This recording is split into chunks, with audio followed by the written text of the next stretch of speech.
Welcome to Advanced Linear Algebra. Today we are going to explore a fascinating topic, unitary and orthogonal operators. Imagine holding a solid, rigid book in your hands. You can rotate it, flip it upside down, or move it around the room.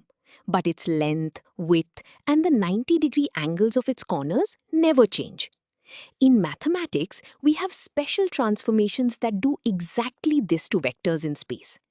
By the end of this video, you will understand exactly how these operators work, why they are the ultimate rigid motion machines, and how they form the foundation of everything from computer graphics to quantum mechanics. Let us dive in. Now that we know what our goal is, let us understand what these operators actually do. Why do we care about them? In linear algebra, transformations can often stretch or squish space, changing the fundamental shape of objects. But orthogonal and unitary operators are special. Orthogonal operators work with real numbers, while unitary operators do the exact same job for complex numbers. Think of them as perfect rigid motions. If you hand them two vectors, they will return two new vectors that have the exact same lengths and the exact same angle between them as the originals. They never distort the space they act upon, which makes them incredibly valuable when we need to preserve information perfectly. Before we can define these operators mathematically, we need to recall a crucial tool, the adjoint of an operator. You can think of the adjoint, written as T star, as the mathematical mirror image or the reverse operation of our transformation T. How do we find it? It depends on the numbers we are using. For a matrix filled with real numbers, the adjoint is just the transpose, which simply means swapping its rows and columns. But if we are dealing with a matrix filled with complex numbers, we have to do a bit more. We still swap the rows and columns, but we also flip the sign of any imaginary parts. This combined action is called the conjugate transpose. This brings us to the formal mathematical definition. Where does this formula come from conceptually? If an operator preserves everything perfectly, then doing its reverse operation should be exactly the same as undoing the operation completely. Mathematically, an operator T is orthogonal or unitary if its adjoint is exactly equal to its inverse. When we multiply the adjoint T star by the original operator T, we get I, the identity matrix. Let us break down these symbols. T is our transformation matrix. T star is the adjoint we just discussed. And I is the identity matrix, which acts like the number 1 for matrices, meaning nothing changes. If a matrix satisfies this equation, it means applying the transformation and then its adjoint leaves the space completely unchanged. Before we move on to abstract proofs, let us see this formula in action with a concrete example. We are given a standard two-dimensional rotation matrix, A, and we are asked to verify if it is an orthogonal operator. Why choose a rotation matrix?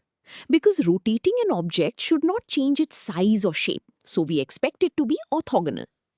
Our first step is to write down the matrix A, which uses cosine and sine functions to rotate vectors by an angle theta. Next, we need to find its adjoint. Since this matrix only contains real numbers, the adjoint is simply the transpose. We create A transpose by taking the first row of A and making it the first column, and taking the second row and making it the second column. Now that we have our matrix and its transpose, we continue by setting up the multiplication. We want to test what happens when we apply the rotation and then immediately apply its transpose. We multiply A transpose by A using the standard row by column procedure. We multiply the elements of the rows of the first matrix by the corresponding elements of the columns of the second matrix and add them together. This gives us a raw, unsimplified matrix. Look closely at the off-diagonal elements. They are identical terms but with opposite signs. Negative cosine times sine plus sine times cosine. This means they will perfectly cancel each other out to become 0. Let us finish simplifying our result. As we noticed, the off-diagonal terms cancel out to 0. For the diagonal terms, we have cosine squared theta plus sine squared theta. We can simplify this using the famous fundamental trigonometric identity, which states that this sum is always equal to 1. Substituting 1 into the diagonals and 0 into the off diagonals, we get a final matrix. This is exactly the identity matrix, I. Physically, this means that applying a rotation and then its transpose returns every vector exactly to its starting position. We have successfully proven that a rotation matrix is indeed an orthogonal operator, preserving the geometry of the space perfectly. Now that we have seen a real matrix, let us look at a matrix filled with complex numbers. We are given a specific complex matrix U, and we need to verify if it is a unitary operator. Notice the fraction 1 over root 2 in front. This is a scaling factor to ensure the lengths of the vectors remain exactly 1. Without it, the matrix would stretch the vectors. To check if it is unitary, we first need to find its conjugate transpose, U star. We swap the off-diagonal elements, which are both I, then we flip their signs to negative I. The real numbers on the main diagonal stay exactly the same because the conjugate of a real number is just itself. With our conjugate transpose ready, we set up the multiplication of U star and U. Notice what happens to our scaling factor. The fraction 1 over root 2 is multiplied by itself. This fraction multiplication happens outside the matrices, and 1 over root 2 times 1 over root 2 simply becomes 1/2. We leave this 1/2 outside for now and focus on the matrix multiplication part. We will perform the standard row by column multiplication, but we must be very careful. Because we are dealing with complex numbers, we have to remember the fundamental rule of imaginary numbers. I times I equals -1. Let us write out every single term of the multiplication before simplifying to avoid any mistakes with the negative signs and imaginary units. For the top left element, we get 1 times 1 plus -I times I.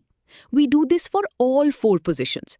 Now we simplify the terms inside the matrix using basic algebra.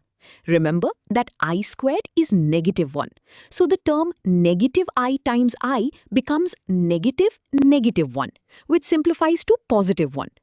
Looking at the off-diagonal terms, we have I minus I and -I plus I. These clearly cancel each other out, leaving zeros in those positions.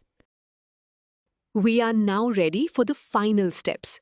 Adding the numbers inside the matrix, we get 1 plus 1, which is 2, on the main diagonal, and zeros everywhere else. Finally, we bring back that 1/2 scaling factor that has been waiting outside. We multiply every element inside the matrix by 1/2. Half of 2 is 1, so the diagonal elements become 1s. The result is exactly the identity matrix I. This proves that our complex matrix U is indeed a unitary operator.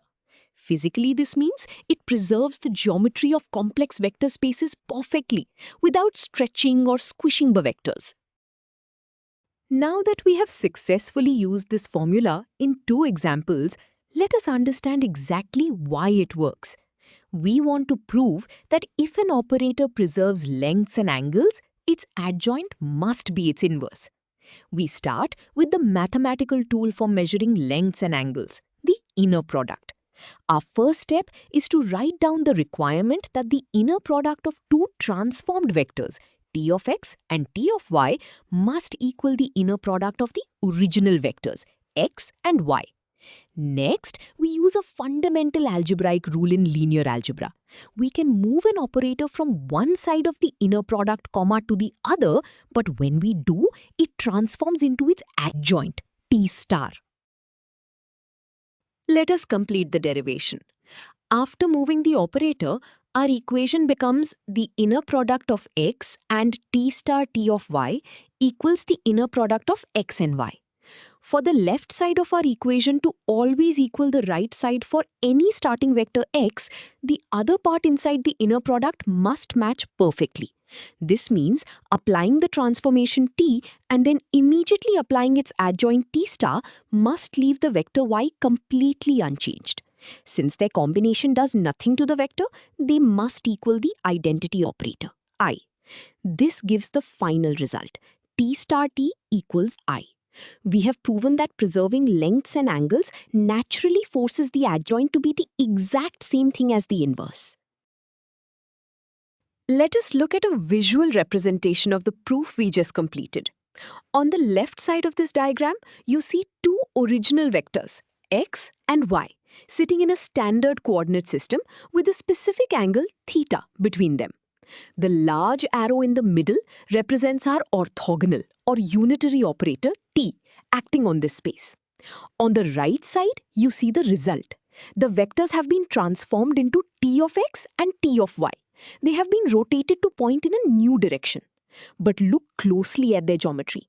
The lengths of the arrows are exactly the same as before, and the angle theta between them has not changed by a single degree. This diagram perfectly illustrates that these operators act as rigid motions, never distorting the fundamental shape of the space. We have covered a lot of ground today, so let us summarize the most important ideas. First, orthogonal and unitary operators are mathematical transformations that act like perfect rigid motions. They preserve the lengths of vectors and the angles between them, ensuring the space is never distorted. Second, we learnt that mathematically, this means the operator's adjoint is equal to its inverse, giving us the fundamental equation T star T equals I. Finally, why does this matter? In the real world, these operators are the foundation of preserving information. They allow computer graphics and robotic arms to rotate objects without squishing them. In quantum mechanics, unitary operators are absolutely critical because they ensure that the total probability of all outcomes always adds up to exactly 100%. You now have a solid understanding of these powerful mathematical tools.